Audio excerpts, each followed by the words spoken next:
Yan, kakabsat, mga bunsoy, kain na tayo ng tanghalian natin. Dito tayo sa may Amis restaurant dito sa Carriedo.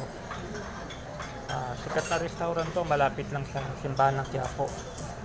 Ito yung isa sa mga specialty kasi nila, clubhouse sandwich. Tapos mayroon tayong chocolate sa clubhouse sandwich. Specialty nila itong clubhouse dito. Amis restaurant, malapit sa simbahan ng Quiapo, sa Carriedo lang. Yan, upload videos lang kakamsat mga bunso yun.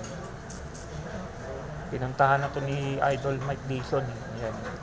Ito yung masarap na na clubhouse sandwich sila saka chocolate. Yan. Upload videos lang kakamsat mga bunso. Amis restaurant sa Carriedo. Hindi kayo maliligaw, tanong nyo lang Amis restaurant. Malapit sa simbahan ng Quiapo.